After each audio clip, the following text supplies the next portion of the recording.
So dependency, a definition of dependency that I picked was the state of relying on or being controlled by someone or something else. And there can be healthy dependencies, and there's unhealthy dependency. And an unhealthy dependency would be when it gets to the point where it causes entitlement. So to start out with, we'll just go around, and I think everybody's been introduced except for Bryan. So Bryan, go ahead and introduce yourself once. Is this thing turned on? Okay, yeah. So I'm Bryan Beachy, and I live in Haiti with my wife and 4 children, where we work at a small rural village where we do community development work. Okay, so we'll start out here, and I just ask each one of you to start with a 3 or a 4 minute a time when you've seen a story about either healthy or unhealthy dependencies, a time when maybe you made some mistakes that created dependencies, times when you did some things right that you were able to see that you did not create dependencies. So just go around, we'll just start with that, and then later on we are going to open this up for questions. So be thinking of those good, hard, controversial questions for this group of men. Good evening, everyone. I don't think I'm the wisest one to start with, so would you like to start? And why don't you start to? Because I probably rather listen a little bit, maybe then I share a few things later on. Well, the brother mentioned that there might be healthy dependency as well as unhealthy. It's certainly right for us to depend upon God. It's certainly right for us to depend upon a faithful church. It's certainly right for us to feel the interdependency between brothers and sisters in the Christian community. These are holy things. We certainly are in favor of that. But when dependency means that I lose self-responsibility, I lose the integrity, and I lose the motivation to provide for myself, realizing that someone else will do it, and I'll let them do it for me. That is certainly unhealthy. And the Bible tells us to work with our hands, that we would have to give to those that need, and also to meet our own needs, so we would have lack of nothing. And if we don't do that, then of course we're going to be dependent upon somebody who will. And so when you live in a social state like we do in Costa Rica, the people are very quickly taught to be dependent upon the government for many, many things. And then when that is transferred into the church, when they come into the congregation, they can come with that sense that now the church will do what the government would have done. And we do not allow them to come to Christ and come to the church that way. And so it's a situation that we face. Now, since the brother introduced it that way, I'll just say this quickly. What have you done, he said, that may have contributed to a sense of dependency, or what did you do that may have helped to avert it? I'll just share this. Being an industrial type of person that we were down there and wanting to help other people as much as we could, I would see people that had virtually no employment, or they were not engaged in something that was proper or productive. And so I had suggestions for them. And we helped, and I could give you 4 different illustrations, or we helped people set up a little business that they did not have before. And these were good ideas, and we helped them get everything started, and we provided some of the things they needed to get these projects underway. And every one of those projects failed. No one is in that project today that we helped to get started and tried to show them the value and how much benefit there could be from this. That did not work. But when someone had the initiative, they would like to have done something. They felt that they would like something done. They maybe got started at it. And you saw that they were enthused, they were motivated to try it. And you could come alongside of that person and then help them with what they were doing, with the with the way that they wanted it done and the size that they were interested in, and did not bring the North American concept along with it, but just worked with them in what they were engaging to do, that has proven to be very, very profitable when the motivation comes from one of them themselves. And so they were helping them in their way. Just a quick example, this young father would like to have had a little building to farrow about 2 or 3 sows. Now, we would think that's foolish to build a farrowing house for 2 or 3 sows. 200 sows. Let's do this thing right. But he had a few cement blocks there, but he didn't know how to lay them. And he was not a carpenter, had no idea. I had those skills. He asked me if I would build this for him. Every day I went down there and at lunchtime sat with his family at the table. That's where I learned to speak Spanish. What is a fork? What is a knife? What do you call this food? What do you call this tool that we're using? What do you call these building materials? And so he would tell me, and I would try to repeat it. And he'd laugh at me, and I'd laugh at myself. And we kept on going like that. Soon his pig pen was working, and he had his couple of sows in there, and he was all excited. He's a minister in our congregation today. Just the difference between working with someone who starts with on his level with what he wanted to do with the limited resources he had, and help him to do that, rather than provide something that was outside of their meaning vocabulary.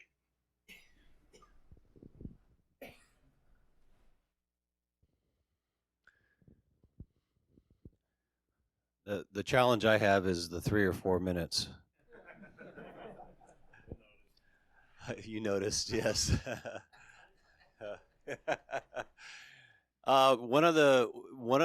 If you have any, let me back up. One of the reasons I was actually brought to ECHO was the fact that I had worked in West Africa with 5 different countries with multiple networks for 23 years. And using and kind of relying on that network, ECHO was hoping that I would be able to help facilitate the creation, the starting up of a West Africa Regional Impact Center, which did occur. Having grown up there and grown up in a really small village, and having spent time as a child farming with my friends, both with hand-held hoes as well as with oxen, I had a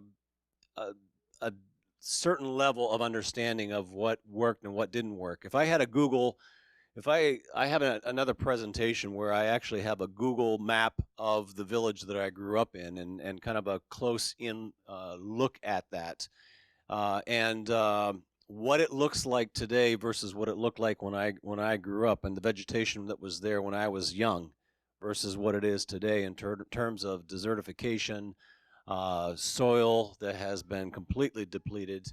In fact, if you look across the Sahel region, if you would actually talk to rural communities, farming communities, most countries in that region, you have between 70 and 85% of those areas are actually farmers, small-scale farmers.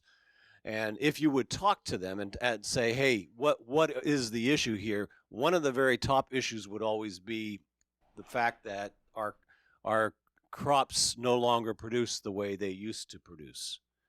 And so I knew, instinctively, this is going to sound like I'm going against what I talked about a little bit this morning, that there's not a one-size-fits-all, but I knew instinctively that in many, many areas, many communities, that conservation agriculture, as taught through either Farming God's Way or Foundations for Farming, is a technique, a methodology that would actually be highly successful, because it teaches how to use what you actually have in making your own compost. It teaches you how you don't have to modernize to be successful in having increased crop yields. It teaches you how to use the materials that you have, but use them more effectively, and using the compost in planting stations in a almost counterintuitive way. And so I began to encourage that along, and I facilitated our West Africa Regional Impact Team from ECHO to go through the training in that. And they began to train. And then as the training began to have impact on communities, other communities would see it or hear about it, and they would ask. At this point, they literally don't have the personnel to be able to conduct the types of trainings they need to be doing. They average between 2,000 and 3,500 people that are trained every year throughout the region in some of these techniques. So being in the position that I was, I had an opportunity to facilitate that in my village. And being a good West African, you got to take care of your own people, right? So I had it, and it wasn't about this is what you need to do. This is about this is an opportunity out there for you to learn a new way of doing something that you already do, something that's using what you already have, and actually seeing a crop yield increase. And in some cases, I could give you statistics where there was at least 2, if not 3-fold increases. And as that came in, one of the many of the pastors are bivocational in the sense that they are farmers as well as they also are pastors of their church communities. And some of those pastors, because they are bivocational, are some of the hardest workers in the community.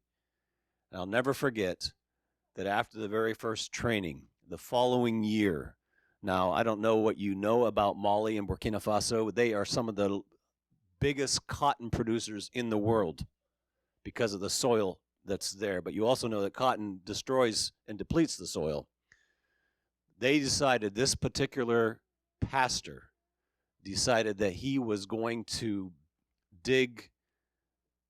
I don't know if you know anything about Farming God's Way or the Foundations for Farming. It's planting stations that you literally plant, you dig, and then you put all your inputs and your seed in there. The following year, now cotton grows probably about like this. We have a picture of him in his field. When he went to harvest, the government agency that was in charge of cotton, they sent people to come and see his cotton. Cotton grows like this. He was standing out in his field, and the cotton was almost covering him up. And he was able, through what he actually was able to produce and harvest, he was able to buy a used Mercedes. A pastor that was running around with a beat-up motorbike and maybe just a bicycle, but able to actually increase his income.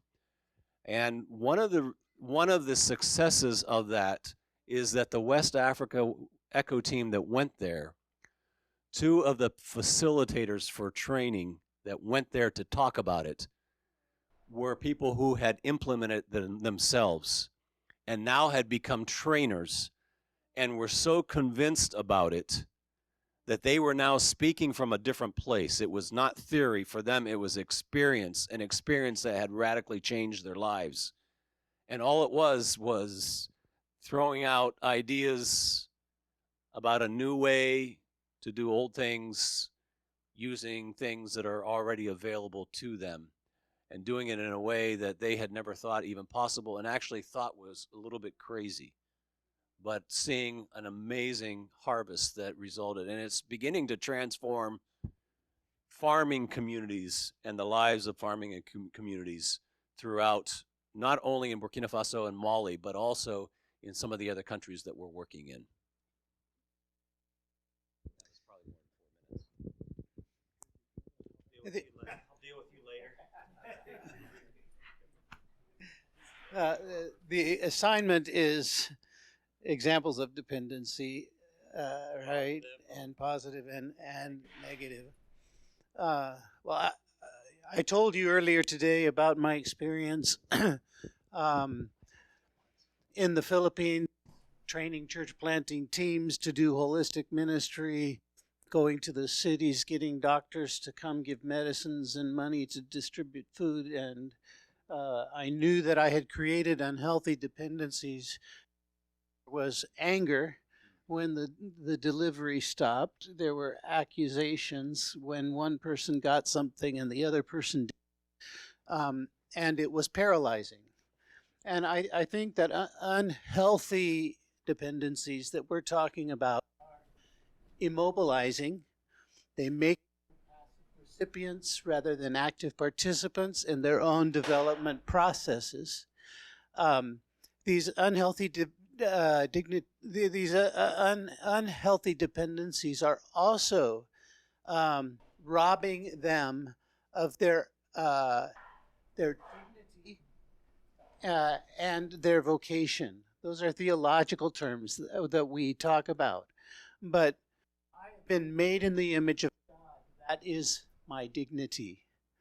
My vocation, among other things, is when God created man, he said, take dominion. And I have been made a steward. When I feel like I cannot steward resources, I have lost my dignity and I'm not reflecting something of the image of God. Those are unhealthy dependencies. So I want to tell you a couple of examples of unhealthy dependencies and what it can do. One will be in a country I can't name, the other with a big organization that I can't name. But if I did, you would all know it. Right? So the country that I cannot name, I would fly into this country. Somebody would, I would go to a hotel where I was told to go. Somebody would call me on the phone. They would come and pick me up. They'd put me in the back of a van with no windows. They would drive me around, take me to a place, put me inside a room, no windows, only a door closed. I would sit on the floor and wait for people to come in. And we did our training for the day. They had to do their work underground, and pastors disappeared, right? And so this appeared to be a desperate situation. I went in with an organization you would all recognize, but there was a lot of activity on the outside that was aimed at the persecuted church. And so there were 5 men among this group who were house church leaders of big house churches. And so I thought this was a huge opportunity for us to give something to them that would be useful. And so we did our training, and we started thinking about giving them money. And the bottom line is that through a process we learned that they were not only receiving money from us, but they were receiving money from 31 other organizations. And these other organizations on the outside didn't know that there were 31 other organizations giving them money for the same thing. Not only that, the pastors would not work together because they were competing with each other for the funds that were coming in from the outside. It corrupted the church. It corrupted the ministry. It was unhealthy dependency on resources coming from the outside. So then a big organization, I was asked to come and do some training and consultation with a very large organization that started out doing relief. And they continued to give relief in so many places over such long periods of time that they built offices in different countries all over Africa. And stories begin to come back about people, farmers destroying their crops because they didn't want to stop the aid that was coming in from the outside. I remember flying with this group and talking to some of their people that were doing water and sanitation hygiene, right? And so I asked these men, how's your project going? And they said, it's terrible. We're putting in wells everywhere, but nobody's using them. And their worldviews are upside down. They don't understand the reasons for doing this. They do what we say when we're there, and then when we leave, it doesn't happen anymore. And so it got to a place where this organization called me in and said, you need to teach us how to move from relief, which is creating these dependencies, to development. So I spent a week with them. One of the vice presidents flew in the last day, listened to what I was saying, talked with some of the people. He then pulled me out into the hallway, and he said, "What you're teaching is fantastic, but we can't raise money for development." So there was dependency running both directions, right? And it had become a system and a structure that was corrupting not only the potential of the work on the ground, but the organization itself, refusing to do what I believe would have been in the best interest of their own programs because they couldn't get money for development. And so those are a couple examples that come to my mind, unhealthy dependencies. Thank you, Terry. Yeah, okay, so those have all been very good. I would like to share a bit of a story from my journey. As I've said before, I work in Haiti, and I work for a small organization that has been working in Haiti for a long time and has quite a bit of experience there. The organization's background was more in schools and clinic and sewing center. And in 2013, we decided that we wanted to start working in community development. And we found that we had more questions than we did answers. One of the main things that we knew that we didn't want to do because of our experience in Haiti was create dependency. And we knew dependency was bad, and had dealt with situations where there was dependency, but I think we were maybe lacking the knowledge or information of knowing how to go about that exactly. And but we went into a new area and we started to work in a new area, and we were working with some local contacts from the area, and there was a survey or sitting down with the people and asking, what are your needs? What can we work with you here? What can we do in the community to help you? We want to do community development. And I think maybe that was one of the foundational mistakes that was made in the beginning, is something that we've heard said today already, was a focus on what don't you have? What do you need? And so the locals were like, well, we're a farming community, just like Tim shared about Africa. Our crops don't yield like they used to, and there's a river going through. There was a focus on the resources they have. We have a river going through, but we can't irrigate. And so, well, we need you to partner with us, and we'll irrigate, and we'll have nice gardens. And so we did, and there was tractors and pumps and plows, and lots of nice gardens were being grown. And we were there, I think sometime around 2015 or so. We started, I think the process started through going to ECHO and taking TAD 1 and starting to educate ourselves a little bit. And we started looking around, and we realized, well, the people are, there's beautiful banana gardens, there's beautiful papaya gardens, there's lots of stuff going on, but the things that the locals had been growing here for years are not really being grown anymore. So what happens if something happens and we can't irrigate anymore? Or what happens if we leave eventually? Can this keep going when we're not here? And we eventually came to the conclusion that we took a wrong approach, and that we had to make some backtracking and put away the irrigation and go with a more community-based, asset-based development. And it just so happened, I think it was a godsend, that in 2015 and 2016, right over the time when we were making this move, it rained and rained and rained and rained, and we didn't even have to irrigate because it was raining so much.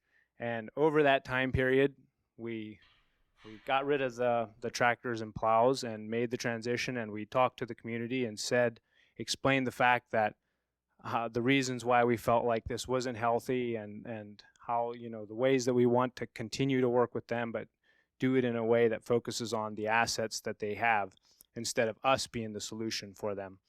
And so there was some rocky times through all this. Me being the American that was there through a lot of this, I got blamed at times and have some people that still don't like me in the area, and but that's okay. And thankfully, we are moving forward with things that are sustainable. And unfortunately, we did have to go into other areas to start working with some of the things that were sustainable. For example, one of the things that we are doing now is a agriculture science class that we partner with schools, and we train facilitators to go into an area and work with a group of schools to work with students to produce fruit trees to plant out on their ground. And all the work is completely done by the students, and the program is completely integrated into schools. And this was actually a program that we had started back earlier on and wasn't done in the right way and was also failing in the beginning. And so because we reworked things, the local schools weren't willing to work with us. And so we actually had to go to other areas and start working in other areas. And that's been about 4 years now. And those areas, it's working wonderfully in those areas. And just this last year, the local schools, several of the local schools have applied again, and we're actually starting to work in the local schools. So it's starting to come full circle and coming around. But yeah, it's I guess that's our story. I would say focus. I can't emphasize enough the need to focus on local resources and what they have and how much that can empower the people that you're working with, and the students and that we're working with now with the tree program, and seeing how happy they are.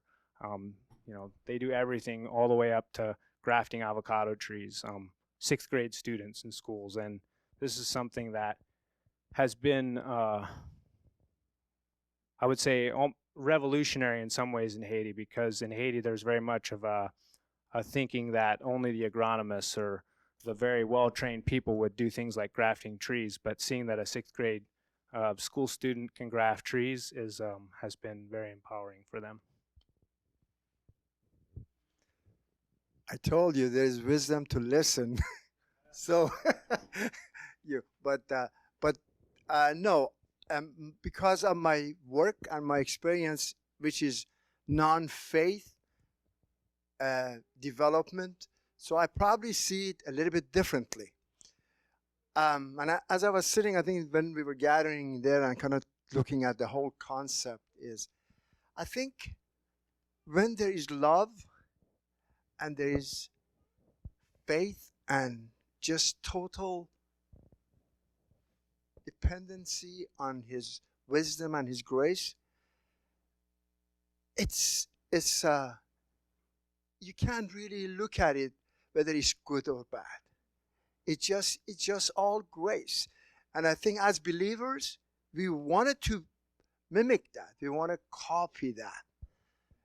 And as I lived in Honduras for many years, because of our work, faith group come to us and they want us to help the communities. But the nature, the way they do things, because of that grace, that is part of our whole being, because of what we believe. We want to give and we want to give and we want to give, and we don't care what the consequences is. That's just how it is. But what's really interesting is I give you a couple of examples. So therefore, we can't say it's bad or good, because the grace is about totally giving. Christ gave total life.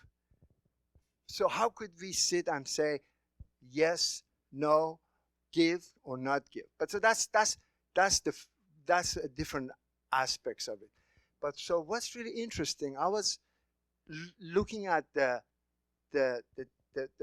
development in terms of enterprise development, or looking at it from an entrepreneurial perspective, is a little bit different. So I remember when we were in Honduras, there is an area called the highland of area is called Sigatopeca. I don't know any of you who have lived in Honduras.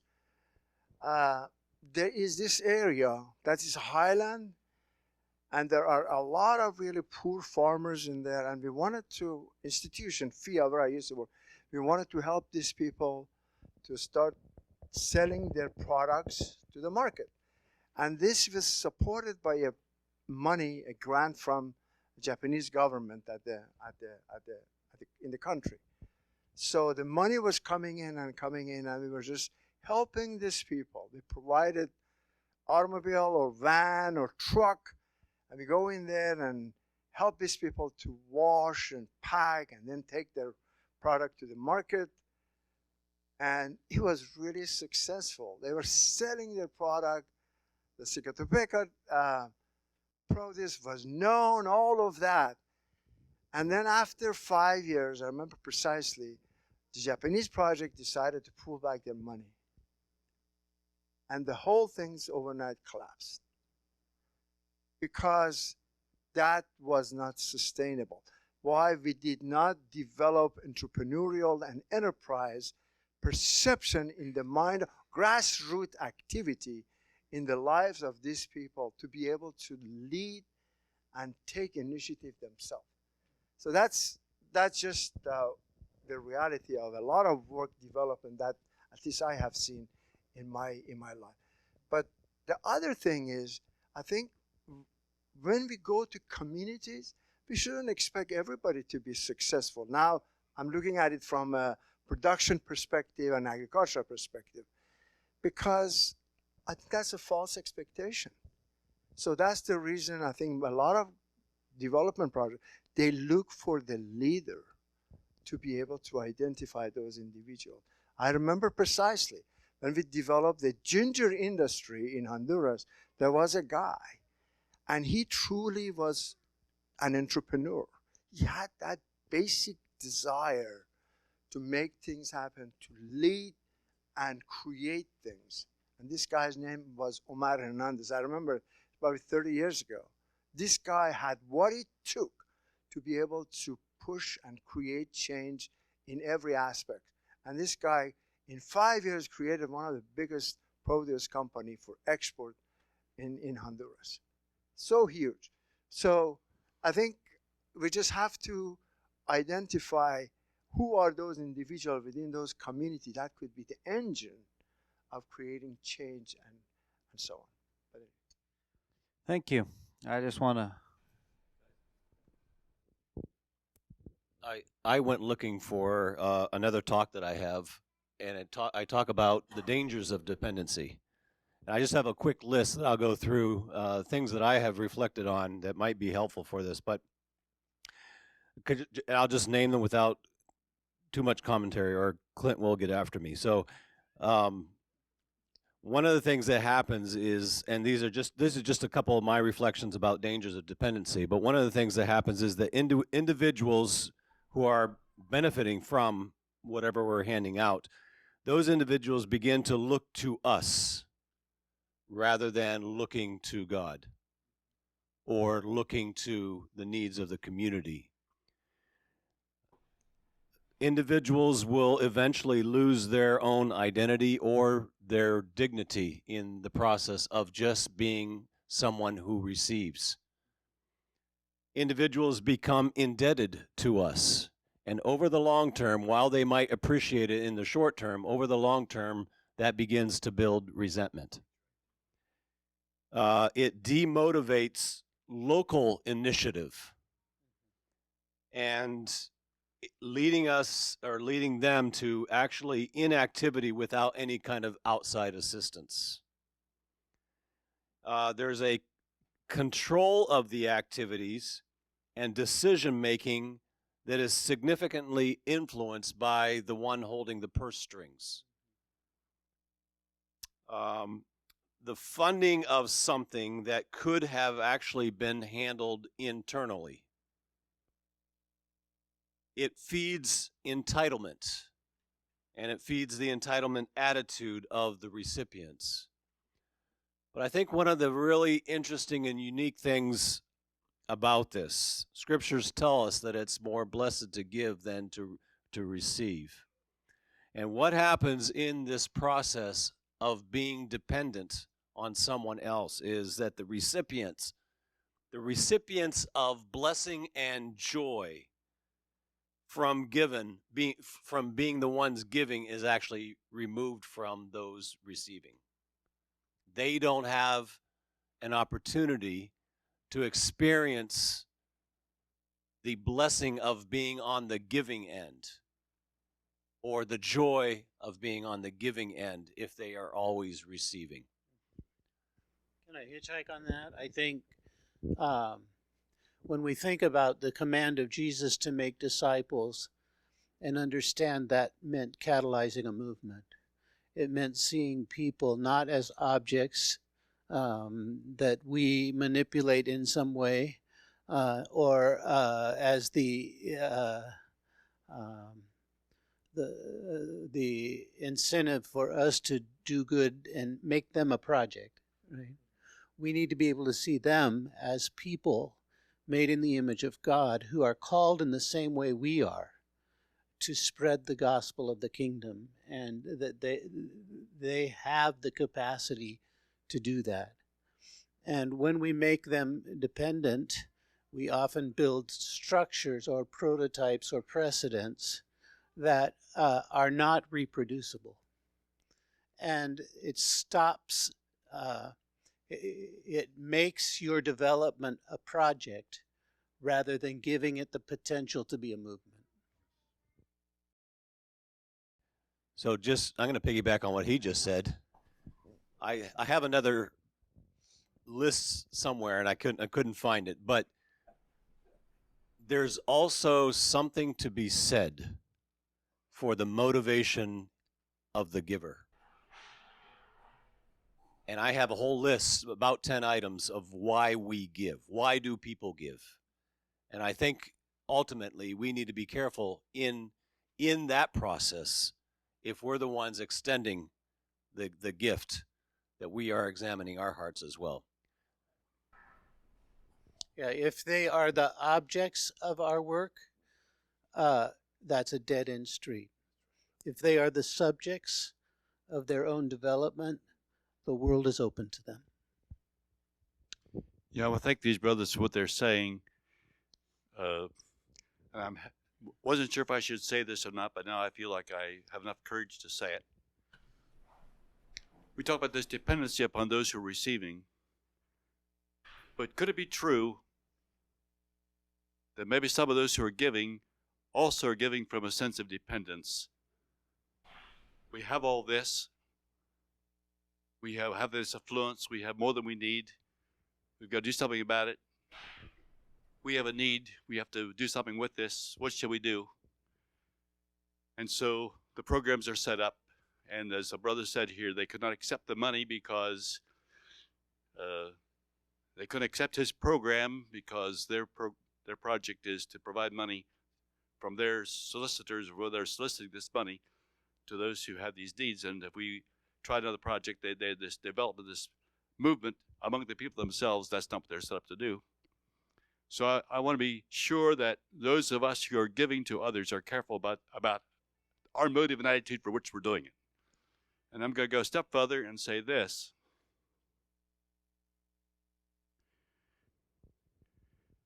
When Jesus came, when Peter and John were at the temple, and those many examples during the Bible, let's take a look at what they gave. What did God give when God gave? For God so loved the world that he gave. When Jesus came, what did he give? And so I'm going to ask you a very hard question. What is the answer to this dependency? A very hard question is, what comes more freely from you to the other one? Your money or yourself? Do you give your money Do you have money to give? Do you have something of yourself to give? Can you share? Can you be there? Can you invest? Can you lose? Can you lose your own identity? Can you become a Quechua? Can you become like one of the others? Can you do that? And that's God's method. That's what God did. And so if my giving consists of financial assistance that goes through the envelope or through the checkbook or whatever it is, for as right as that can be, my concern is, what am I giving? What did it cost me? What of Dale has gone into that? How much of Dale goes into that gift? That's an important thing. And Christ would exemplify that for us. So I just wanted to share that point. I think the word we've heard several times here tonight, entitlement, takes dependency to a wrong level when one who now needs to receive from someone else as a child needs to receive from their parents, which is perfectly right. When that moves to entitlement, where now you owe it to me, I expect it from you. When's this coming? That's another step. We certainly don't want anyone to go there. So let's eliminate the dependency so that we do not ever get over to the entitlement side of it. That is a very serious step when that happens, I think. Tim, are you sure you have something else to say? I always have something to say. So I'd like to open it up for questions. Anybody have a question that they would like to pose? I would encourage it, and we look forward to hearing those questions.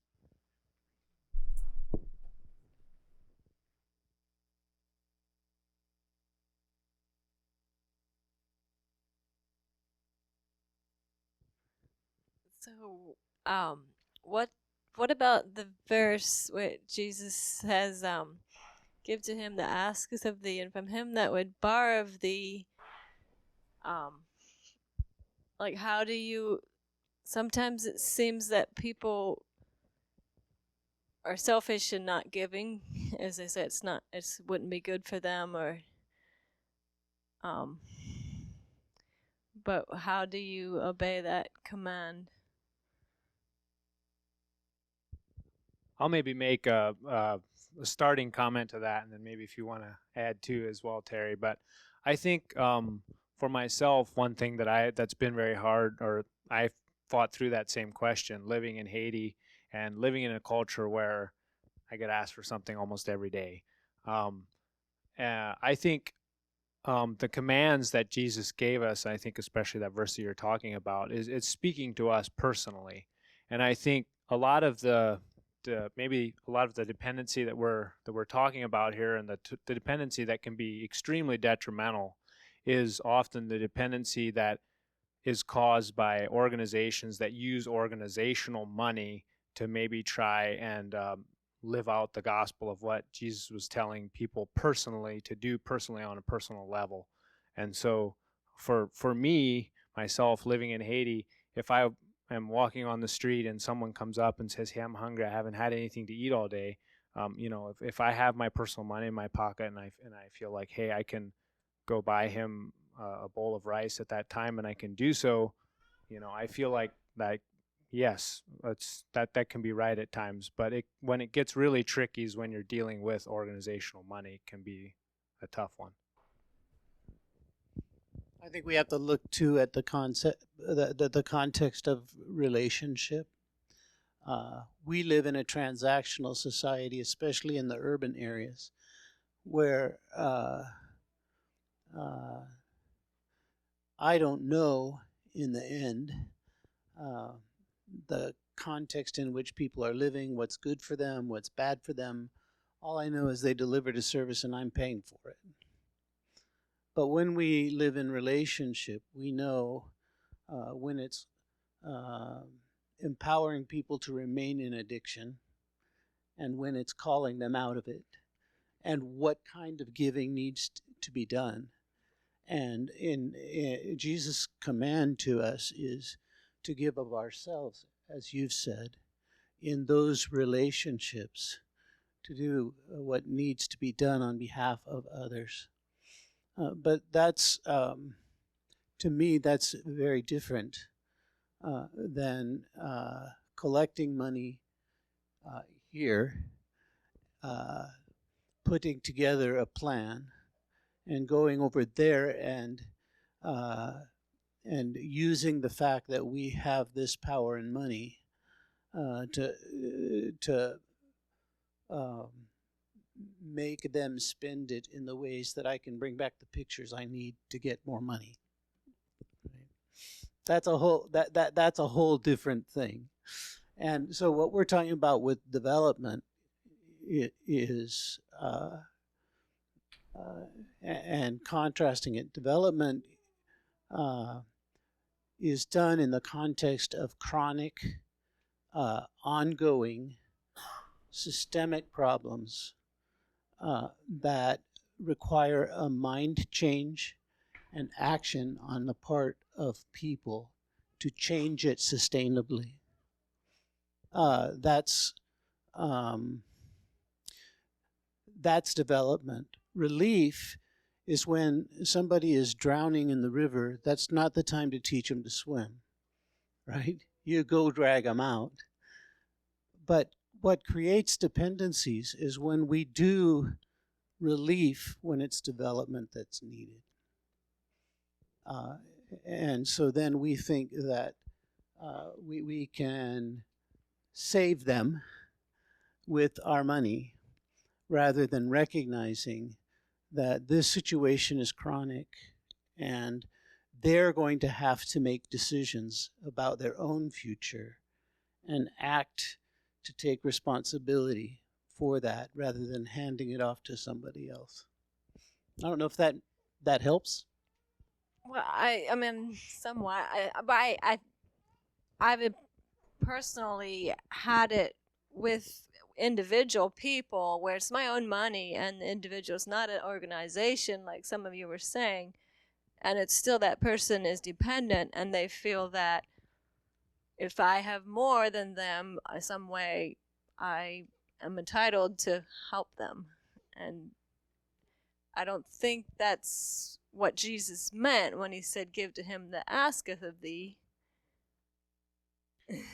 Can I answer with two, not organizational responses, but individual responses? And I'll try to do it quickly, otherwise Clint's going to kick me off the stage here. But first example was a gentleman that came. We were in Ouagadougou, and a gentleman came to our door, knocked on the gate, and I went out, and that was pretty common. And he looked at me. He looked like he was in decent shape. I didn't know him. He didn't know me. And he said to me, he said, I'm an orphan of my mother. You can be, in that context, you can be an orphan that's lost a father or lost a mother or lost both. So in his case, he was informing me that he was an orphan that lost his mother. Then I looked at him and I said, how old are you? He said, I'm 30 years old. I said, I'm about that age. This was obviously a very long time ago. I said, I'm about that age, and I'm also an orphan of my mother. Oh, he said. He said, I didn't know that. And he said, well, thank you very much, and I'll be on my way. 1 year later, same gentleman came back and knocked on my gate. And as soon as I opened the gate, he remembered me. And he started to laugh. He said, oh, I was just coming by to say hello to you.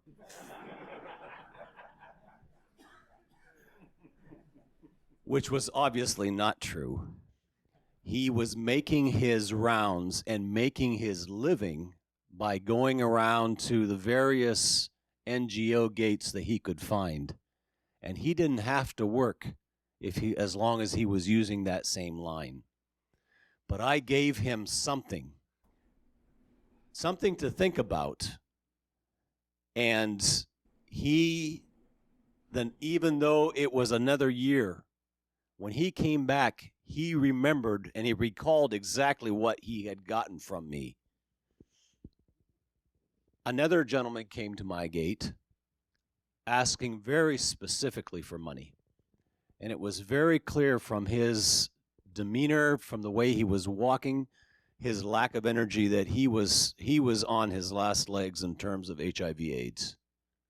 And so I began to talk to him a little bit about moringa and what moringa can actually do in terms of nutrition. And his body obviously was in a state that he needed something desperately. But he was probably beyond that. And moringa is also very, very high in fiber, which would have been dangerous for him to be taking in any kind of large quantities at that point. I did give him some moringa, but he could not even get up and walk for a while. He had to rest. So I sat with him a little bit, and I offered a prayer for him. We prayed together. He said he was actually originally from a church, and he named a church denomination. And he had gotten off track. So I sat and talked with him and prayed with him outside of our gate. I'll never forget it. He was sitting there, and his lips were so dry that he looked like he was ready to die. And he said, I know that you normally probably don't give to people. But he said, is there any possibility that you could give me just a little bit so I could take something home to my wife so she has enough to make sauce?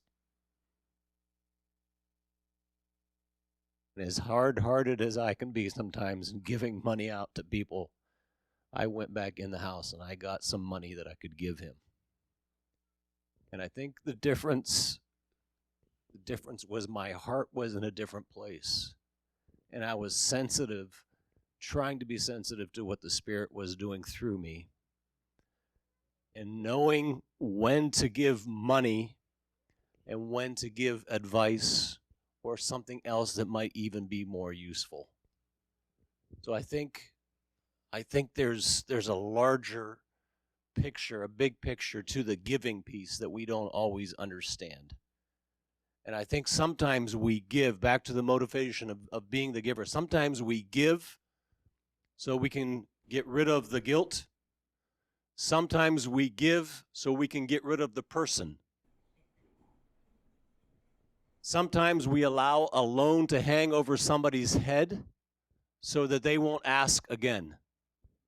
There's a lot of reasons why we give, but we need to be paying attention to our own heart and our own motivation and why we give, why we're called to give, and how we give by examining our own position in that process. That's really, really important, and for what it's worth. Yeah, what you heard was very, very wisely said. Jesus said, give to those who ask.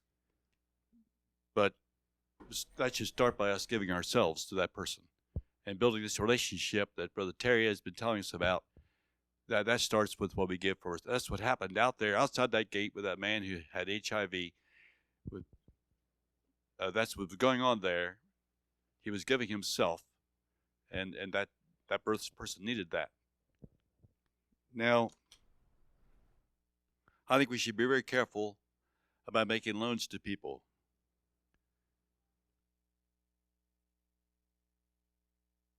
I think we must realize that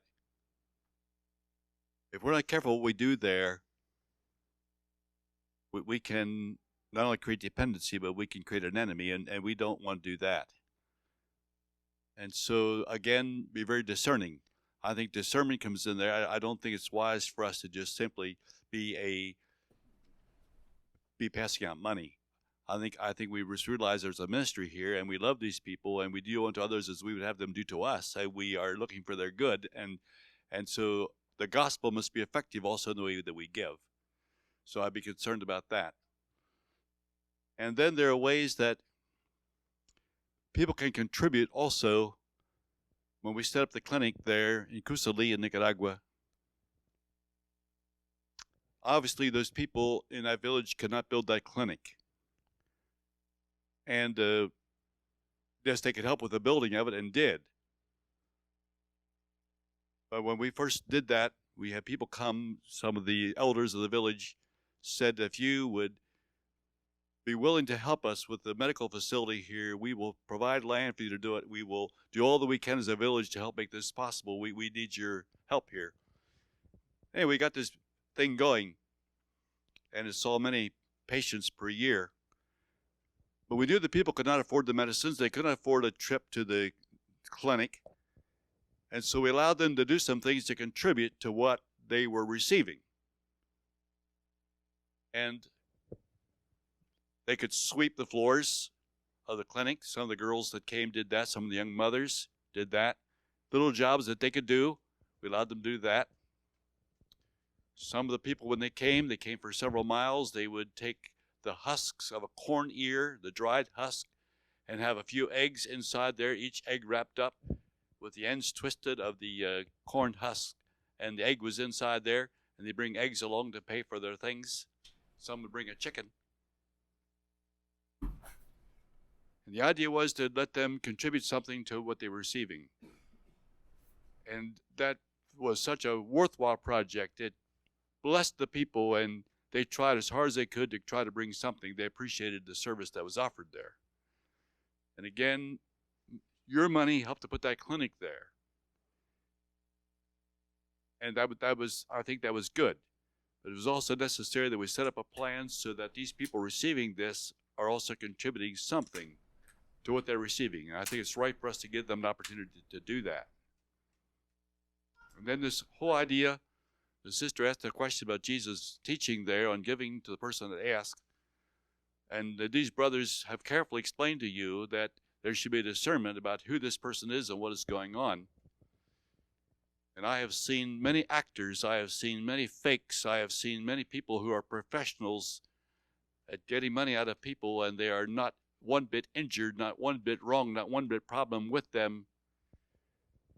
I saw a man outside the American Embassy in San Jose holding up a placard there saying what all his handicaps were, and he could not walk, and he was just barely tripping. He could hardly move himself down the sidewalk, and people were giving him money. And I didn't have any breakfast that morning. It was down about 10 o'clock in the morning, and there was a little place over here to get a little coffee. And I thought I'd walk over there and see if I could get something to maybe just a cup of coffee at least, because I had to do breakfast that morning and another 2 hours till we get back home again.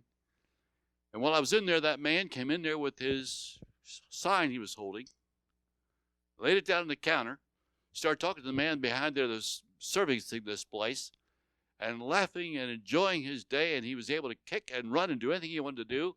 And after he was finished with his little visit, he picked up his card and went outside and did his act all over again. And how many people thought he was injured and handicapped, I don't know, but he was as healthy as anybody in this room.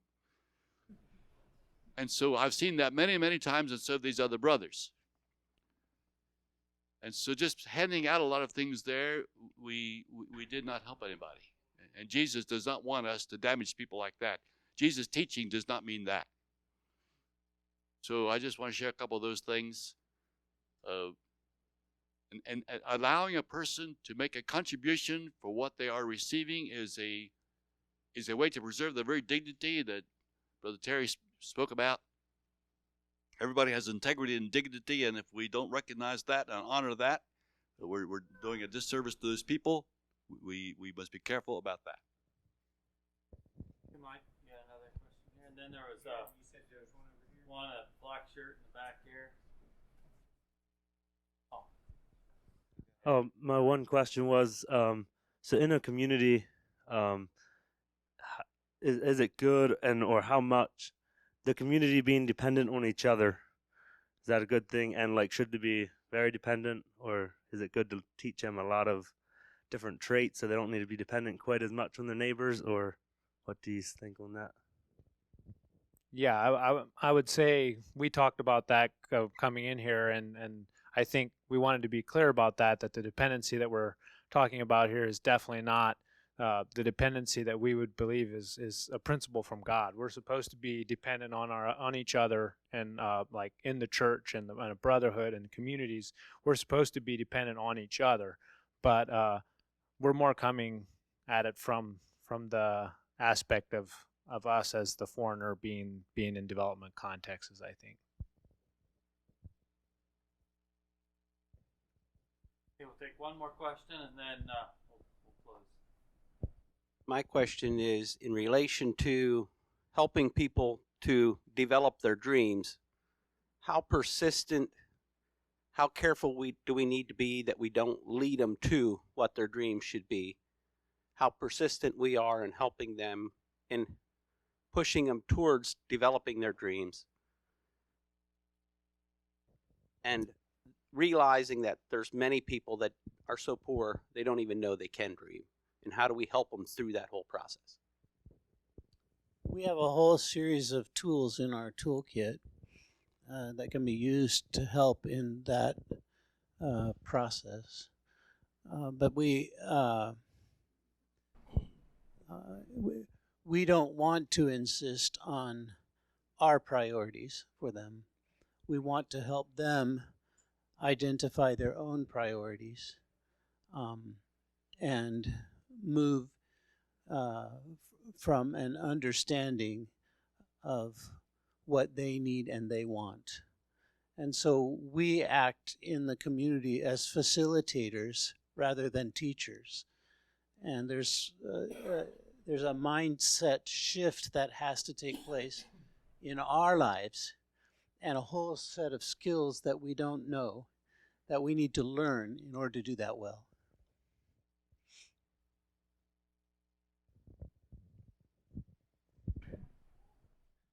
Okay, I want to thank each one of you for giving of yourselves a little bit more this evening and sharing from your hearts. It's been very meaningful, and I appreciate it very much. And I just want to bless you for that. And I thank each of you for the good questions, and we look forward to tomorrow. I think Glenn has some announcements and some closing comments. So. Yeah.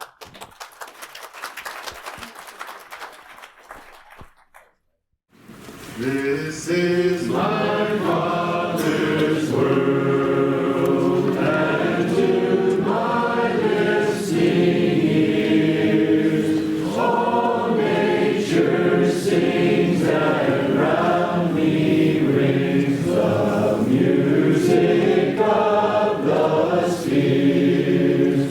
This is my Father's world. I rest me in the clouds, from centuries of skies and seas. His hand